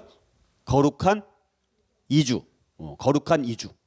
메디나라는 곳으로 거룩한 그 알라의 계시에 의해서 이주했다. 그래서 이슬람의 원년이 언제예요? 622년. 이슬람의 원년이 되는 그 사건을 뭐라고 그래요? 헤지라, 거룩한 이주. 이 정도만 알고 있어도 무슬림이 언제 생겼는가? 622년. 그래서 이런 것들만 여러분들이 그냥 알아도 도움이 되죠. 자, 그다음에 이제 이슬람 문명을 이제 622년이 됐으니까 간단히 살펴보면 자, 그래서 이 622년이 이슬람의 원년입니다. 610년에 계시를 받았고 10년 넘는 시간들 동안 이제 상당히 많은 세력을 규합을 하게 됐고 620년이 됐을 때는 이제 강력한 이제 영향력을 끼치게 됩니다. 어쩜 이렇게 빠른 속도로 급성장했는지 상당히 많은 정복 전쟁을 펼치고 또 이 꾸란이 우리 성경은 사실은 굉장히 양이 많아요. 근데 꾸란은 양이 굉장히 적어요. 굉장히 단순해요. 굉장히 너무너무 단순할 만큼. 근데 그게 또 매력이라고도 볼 수 있는 거죠. 세상 사람들 입장에서는 아유 이런 두꺼운 성경을 내가 어떻게 믿어? 근데 꾸란을 보니까 얼마 안 돼. 이 정도는 내가 한번 읽어볼 수도 있지 않을까? 뭐 예를 들어서 뭐 그런 게 있지 않을까? 그런 생각들을 해보고요. 그다음에 헤지라 거룩한 이주라는 그래서 622년이 이슬람 원년이고 이 메디나 원래 2000년 전 모세가 도망쳤던 그 시내산에서 멀지 않은 곳이라는 곳이죠. 그곳이 이제 그러니까 뭔가 좀 굉장히 성경에 대한 이야기들을 많이 알고 있었어요. 그러니까 이 마호메트 두고. 그러니까 그런 성경과 이야기가 그러니까 그리고 그 뿌리가 성경에 있는 것과 많이 같아요. 그러니까 굉장히 자기가 나름대로 받은 계시가 물론 있겠지만 그거를 성경에 자기가 들었던 이야기들 그것도 정확한 성경의 지식이 아닌 거예요. 그냥 자기가 들은 정도의 그런 이야기들을 조합해갖고 굉장히 조잡해요 사실은. 그러니까 꾸란을 보게 되면 그러니까 저도 제대로 한번 읽어봐야지 여러분들이 더 살아있는 걸 느낌을 전달하는데 꾸란을 아직 읽어보지 못해갖고 저도 살아있는 걸로 제가 전달을 못하지만 매우 조잡하다라는 거예요. 일관성이 부족하고 논리성도 부족하고 성경은 나름대로요 굉장히 아주 최고의 여러분 다른 종교의 경전들도 우리가 한번 읽어보면 좋겠다 뭐 이렇게 말한 그렇지만 한번 비교해 보면요 비교가 안 돼요 사실은. 성경에 있는 이 고도의 깊은 그 사랑의 깊이 그거를 말해줄 수 있는 경전이 없어요 다른 경전들은. 그러니까 우리가 설령 하나님을 제대로 믿지 않는다고 하더라도 읽어봤을 때 이렇게 정말 고도의 하나님의 사랑이 이 안에 반영되어 있는 그런 경전은 없어요. 이거는 정말 우리가 하나님 믿든 안 믿든 상관없이. 그러니까 다른 경전들은 성경만큼 그렇게 완벽한 경전이 없다라는 거. 그것만 보더라도 여러분 우리가 믿는 이 성경에 하나님의 영감으로 감동으로 기록된 정말 하나님의 살아계신 능력의 말씀으로 감동으로 기록된 말씀이라는 걸 우리가 한번 저는 그 부분에 대해서 확신을 가져요. 우리가 그런 것들이 필요하지 않을까라는 생각들을 갖게 됩니다. 그래서 이 이슬람 문명이 이제는 완전히 세계를 이제 좌지우지할 수 있는 그런 주도권을 이때부터 강력하게 발휘를 하기 시작합니다. 여기 제가 그래서 인터넷 찾아보니까 2015년 현재 이제 한 18억 명 정도가 이슬람권이라는 거예요. 유럽만 해도 이 당시 2011년 기준인데 뭐 510만 명, 지금은 훨씬 더 많이 늘어났겠죠. 그러니까 엄청난 속도로 이 무슬림의 인구가 급성장하고 있다는 거. 우리나라도 이제는 자주는 못 보지만 그래도 볼 수 있을 만큼의 이슬람 사람들이 이제는 점점 영향을 끼치고 또 여러 이주민들이 또 뭐 제주도 뭐고 막 이런 것들이 난민 뭐 받아야 되느냐 받지 말아야 되느냐 그들이 정말 진짜 그렇게 먹을 게 없어가지고 그렇게 도망쳐 나온 건지 아니면 정말 이민을 가장해서 앞으로 이슬람을 포교하기 위해서 들어오는 건지 알 수가 없다는 거예요. 그러니까 그런 것에 대한 대책이 없다는 거예요. 어떻게 보면. 자, 그래서 무슬림에 대한 선교의 방법. 이거는 뭐 제가 정리를 하려면 뭐 너무 말씀을 많이 드릴 수 있어서 그냥 다양한 무슬림이 존재한다는 거. 두 번째는 꾸란을 이용한 교리적 접근. 만약에 우리가 꾸란에 대해서 알고 있다면 이슬람 사람들이랑 만나서 뭔 얘기를 하겠어요. 처음부터 우리 하나님, 예수님 얘기하면 이스라엘 사람들이 그걸 듣겠느냐라는 거예요. 근데 우리가 꾸란을 읽은 그 지식을 가지고 꾸란에 보니까 이런 이야기들이 있는데 거기 모세가 나오지 않습니까? 거기 뭐 이샤가 나오지 않습니까? 예수를 뭐 이샤라고 하는 뭐 이렇게 뭐 이런 것들을 가지고 접촉점을 만들어 간다면 훨씬 더 선교할 때 도움이 될 수 있다라는 거죠. 정말 우리가 이슬람까지도 우리가 만약에 선교할 수 있는 진짜 그 마음에 대한 부담감을 갖고 있다라면 꾸란을 알고 있으면 우리가 접근할 때 아주 큰 접촉점이 되는 장점이 있다라는 거예요. 그리고 상황화된 뭐 교회 개척, 그다음에 뭐 스토리텔링, 이벤젤리즘 뭐 이런 것들 이거는 좀 우리가 신학교에서 배울 수 있는 내용인데요. 간단하게 여러분들이 이런 정도의 그냥 아이디어 그런 정도만 들으시면 좋을 것 같고요. 그다음에 이제 나중에 나오는 사람인데 이 레이몬드 룰이라는 이 사람이 1272년에 성 프란체스코 제3수도에 들어가서 이슬람 교도들을 개종시키는 아주 중요한 그래서 회교권의 사도라고 불리는 사람이 레이몬드 룰이에요. 이 사람이 왜 유명하냐면 회교권에 들어가서 정말 선교를 헌신적으로 했어요. 그리고 세 가지 원칙을 만들었습니다. 하나는 아랍어를 써야 된다. 왜냐하면 이슬람 사람들이 아랍어를 사용하니까 아랍어를 그 나라의 언어로 우리가 선교를 해야 된다. 이런 원칙. 그게 당연히 맞지 않습니까? 그렇죠? 두 번째는 문서 사역을 해야 된다. 이 문서 사역을 잘 개발했던 사람이 레이몬드 룰이고 그다음에 사랑과 인내가 필요하다. 얼마나 희생이 필요한가. 거기다가 여러분들 여기서 더 사랑과 인내가 필요한 이유가 뭐냐면 십자군 전쟁이 일어나지 않습니까? 십자군 전쟁은 회교권, 이슬람권과 기독교권 간에 결코 회해할 수 없는 비극적인 사건이 우리 기독교가 이슬람인들에게 결코 용서받을 수 없는 그 일을 저지른 것이 십자군 전쟁이라고 볼 수 있습니다. 이건 앞으로 7차에 걸친 십자군 전쟁을 우리가 살펴보겠지만 정말 어처구니 없는 일들이 십자군 전쟁을 통해서 막 일어나. 어떨 때는 막 소년, 소녀 십자군단 소년, 소녀들을 동원해 갖고 다 십자군 전쟁에 보냈는데 다 걔네들이 어떻게 되는 거예요? 장사꾼들에 의해서 노예로 다 팔려가고. 그러니까 이 십자군 전쟁이 이 비잔틴 제국과 이슬람 문명, 비잔틴 문명, 이슬람 문명 이거를 완전히 관계를 깨게 만드는 그 엄청난 기독교권에서는 결코 씻을 수 없는 결코 용서받을 수 없는 가장 비극적인 큰 범죄를 저질렀다라면 바로 십자군 전쟁이라고 볼 수가 있습니다. 그러니까 우리 기독교도 잘못한 게 참 많다라는 거예요. 너무 많아요, 사실은. 아메리카에 있는 모든 문명 다 파괴시켰죠. 또 십자군 전쟁을 일으켜갖고 초토화시켰죠. 사실 유럽 사람들 기독교인들이 정말 깨어 있다라면 그거에 대해서 물론 그들이 뭐 헌신하는 부분도 많이 있긴 있습니다. 어쨌든 그런 부분이 우리가 필요한데 그래서 사랑과 인내가 필요하다. 왜냐하면 이슬람들은 더 기독교를 받아들이기가 어려운 거예요. 더 과거에 그런 아픔이 있으니까 기독교에 대해서 좋지 않게 볼 수밖에 없는 역사적인 배경이 있다는 거. 왜 이슬람 사람들은 왜 예수를 안 믿어? 이게 아니라는 거예요.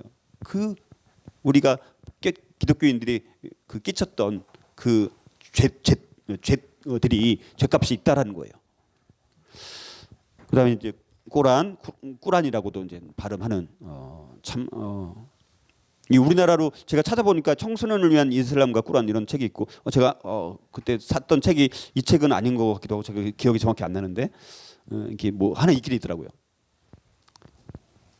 성경과 꾸란 우리가 요까지만 하고 마치도록 하겠습니다. 자, 그래서 이걸 제가 한번 어제 몇 시간 동안 한번 정리는 해봤는데 우리가 이제 이 꾸란과 이제 이 성경과 기독교를 어떻게 우리가 정리를 해보냐. 그래서 한번 정리를 해볼게요. 자, 꾸란과 꾸란 그리고 이슬람교를 그리스도인들은 성경적 세계관으로 어떻게 보아야 되느냐. 첫 번째는 글씨가 작아요. 저도 잘 안 보이네요. 이게 다 한쪽에 널려다 보니까 거짓으로부터 진실을 가려내도록 우리에게 주신 하나님 자신의 절대적으로 옳고 불변하는 성경. 성경은 불변하는 성경과 비교해 볼 때 꾸란은 논리성이 매우 부족합니다. 아까 말씀드렸잖아요. 매우 조잡해요. 그러니까 마호메트가 성경에서 들었던 이야기들, 자기가 계시를 받았던 거, 그거를 조합해서 이야기로 다 한 거를 제자들이 그거를 이제 경전으로 만든 것 아닙니까, 사실은? 그 자체가 매우 논리성이 떨어져 있고 일관성이 부족하고 지나치게 너무너무 단순한 거예요. 그 단순한 것이 이게 꼭 뭐 장점도 되지만 너무너무 단순하니까 그 안에 들어져 있는 교리들을 5개 기둥이 있어. 5개 기둥. 그 이슬람이 말하는 5개 기둥이 있어요. 뭐 절을 매일 언제 하고 또 알라만 신이고 또 뭐 그다음에 이 메카 이제 성지 순례를 이제 1년에 한 번씩 해야 되고 뭐 이런 몇 가지 5개의 기둥이 있어요. 근데 그런 걸 보면 굉장히 단순하고 정량화할 수 있고 아주 기계적인 과정으로 만들어져 있는 것을 우리가 볼 수 있다라는 거예요. 굉장히 그 이야기의 흐름 자체가 갑자기 막 점프를 하거나 갑자기 막 전혀 예기치 않았던 이야기 나오거나 흐름상 그러니까 좀 굉장히 성경에 비하면 너무너무 조잡하다라는 거죠. 깊이도 없고. 두 번째, 크리스찬 세계관은 자유와 번영과 관용과 사랑의 놀라운 것을 생산했다면 이슬람 세계관은 그 교리와 정복을 강조하면서 가난과 특별히 폭정, 폭력, 또 테러 이런 것들을 생산합니다. 여러분들 지금 이 세계에서 일어나는 많은 테러가 누구에 의해서 일어나요? 지금 이슬람들이 그 뿌리가 이슬람 교리라든가 그들이 주장하는 거, 그들이 생각하는 거 그거를 깊이 있게 들여다보면 테러, 폭력, 기만, 속임 이 원리가 그 안에 스며들어 있어요. 그래서 많은 정복 전쟁을 또 펼치지 않습니까? 그래서 우리가 이런 부분들을 지금 우리가 테러가 이렇게 많이 일어나는 것들이 많은 사람들이 이슬람들이 이걸 하고 있거든요. 그런 걸 보더라도 우리가 이런 것들을 영향을 다 받지 않았을까 우리가 이렇게 볼 수가 있고 9.11 테러 뭐 이런 거부터 해서 그래서 이게 쿠란이라는 그 문맥 안에 그런 이 폭력과 테러라는 것들이 그 안에 다 스며들어 있다라는 거. 그 영향이 무시 못한다라는 거. 그다음에 세 번째는 크리스찬의 세계관은 그들 자신의 역량에 절망하도록 부름받았던 거. 그렇죠? 여러분 우리가 구원받기 전에 내가 얼마나 비참한 상태고 얼마나 절망적인 상태고 도저히 치료될 수 없는 극악무도한 절망과 비참한 존재였다는 것을 우리가 인정하잖아요. 우리 성경에서 말씀하는 우리 죄인된 우리 존재가 정말 그 자신의 역량에 절망하도록 나의 죄성을 내가 알면 처참하잖아요. 그러나 회개 안에서 실행하며 하나님의 은혜의 능력을 우리가 의존하고 있다면 다른 종교 이슬람 세계관도 마찬가지지만 그들 자신의 노력이나 훈련에 의해서 새로운 영적인 기량에 도달하도록 사람을 부른다는 것이고 행위로 의롭게 되려는 종교이고 인간 존재의 행위를 의존함을 우리가 볼 수 있어야 된다는 거예요. 그 교리 자체가 우리가 그렇게 그 내용을 보니까 그걸 분석을 해보니까 이런 특징이 있다라는 거예요. 마지막으로 하나는 이슬람뿐만 아니라 복음에 반대하는 어떤 형태도 우리는 이거는 우리가 관점이죠. 우리의 반응은 그 반대자를 비하하고 회피하거나 낙인을 찍어서는 안 된다는 거. 우리가 이슬람이 이런 가치관을 갖고 있더라도 그들을 그냥 우리가 무조건 그냥 비하시키고 그냥 회피하고 또 낙인 찍는 것이 아니라 우리가 서로 평화롭게 공존하고 오히려 사랑으로 우리가 그들과 나눔을 통해서 우리가 이겨낼 수 있을 만큼의 그릇이 커져서 사랑을 통해서 진리에 관한 복음의 메시지를 선포해야 되는 것이 우리가 이슬람을 향해서 이런 태도를 우리가 가져야 되지 않을까. 우리가 이런 것들을 정리를 해볼 수가 있다라는 거예요.